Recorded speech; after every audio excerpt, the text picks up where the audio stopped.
আপনার স্বামীর চাইতে আপনার নামাজের ওজনটা বেশি। বলে কেন? আমাদের নামাজ পড়তে পড়তে আমাদের অভ্যাস হয়ে যায়, কিন্তু আপনারা যে 3-5 দিন 3 দিন 7 দিন বাদ দেন, সেই বাদ দিয়ে নামাজ ধরাটা আরো বড় কঠিন, যার জন্য আপনাদের নামাজের সওয়াবটা বেশি, আপনাদের নামাজের ওজনটা বেশি। 2 নাম্বার, 4 নাম্বার হয়ে গেল। আসল কথাটা শুনুন, আপনাদের নামাজ পড়েন, আপনাদের হালাল হারামের কোনো তমিজ নেই। আমরা রোজগার করি, হারাম হলে আমার নামাজ কবুল হবে না।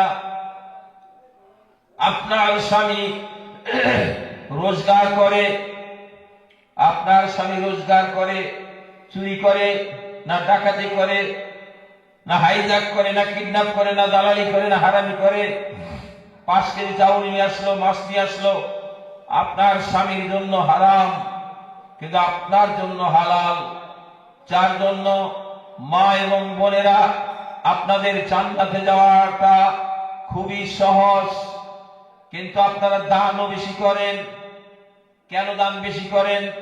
আল্লাহর নবী বলেছিলেন সেই হিসেবে মেয়েরা যে দান বেশি করে সেখান থেকে শুরু হয়েছে, এখনো বেশি করেন। আর অথচ আপনাদের রোজগার কম, আপনাদের রোজগার কম, আপনারা রোজগার করতে পারেন না। হাঁস পালেন, চড়াই পালেন, ছাগল পালেন, ইদানিং হয়তো লক্ষ্মী ভান্ডারে পয়সাটা ঢুকে, ইদানিং আগে তো ঢুকে নেই, কিন্তু আপনারা অবশ্যই নিজের শ্বশুরের জন্য, শাশুড়ির জন্য, বাবার জন্য, মায়ের জন্য, ছেলের জন্য, ভাইয়ের জন্য, বোনের জন্য দান করে থাকেন। কেন?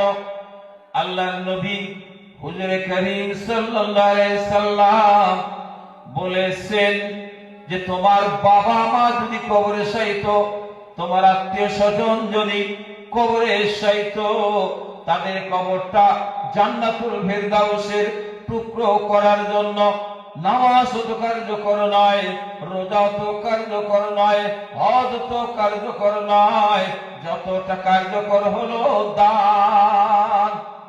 দান। আল্লাহর নবী হুজুরে করিম সাল্লাল্লাহু আলাইহি সাল্লাম আসমানে গিয়েছিলেন, দেখেছিলেন মেয়েরা জাহান্নামে বেশি। আল্লাহর নবী মদিনায় যাওয়ার পর ঈদগাহের নামাজ শেষ করে, ঈদগাহে নামাজ পড়ে যখন খুতবা দেওয়া হয়, খুতবা দেওয়ার সময় আল্লাহর নবী বলতেছেন, মা বোনেরা, আমি তোমাদেরকে জাহান্নামে বেশি দেখেছি, আমি তোমাদেরকে জাহান্নামে বেশি দেখেছি। তাহলে জাহান্নাম থেকে বাঁচার জন্য তোমাদেরকে দান করতে হবে বেশি বেশি করে। আল্লাহর নবীর কাছে ছিল চাদর, আল্লাহর নবীর কাছে ছিল চাদর 4.5 হাত লম্বা, 2.5 হাত প্রসার চাদর।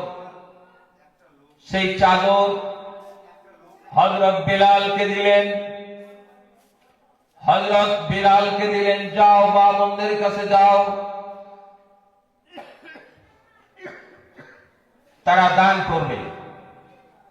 বিশ্বাস করবেন না আপনারা, মা বোনেরা নাকের ফুল, কানের দুল, গলার মালা, হাতের কাঙ্গন, সোনা এবং রূপার দিনার দিরহাম দিয়ে দিয়ে তারা চাদরটা ভর্তি করে দিলেন হযরত বিলালের কাছে। সেখান থেকেই মনে করবেন শুরু হয়ে গেল মা বোনেরা বেশি বেশি দান করে থাকে। এখন পর্যন্ত যদি দেখা যায় মা বোনেরা পয়সা তাদের কাছে নাও থাকলে, বাবু জান আমি জলসায় যাবো, তুমি 50 টাকা দাও, 100 টাকা দাও, দানটা করতে হবে নিজের বাবার জন্য, নিজের মায়ের জন্য দান করতে হবে। বাবা এখানে আসো তো, বাবা রে এখানে আসো। তোমাকে হুজুর যেটা কিরকম বুঝতেছে, ওখানে আমার কি ব্যাগ আছে, নিয়ে তোর ব্যাগের মধ্যে কি আছে রাখতেছে না, হাতেই তো পাও, এত সুন্দর করে বলা যায় ওই দিকে ব্যাগ আছে না।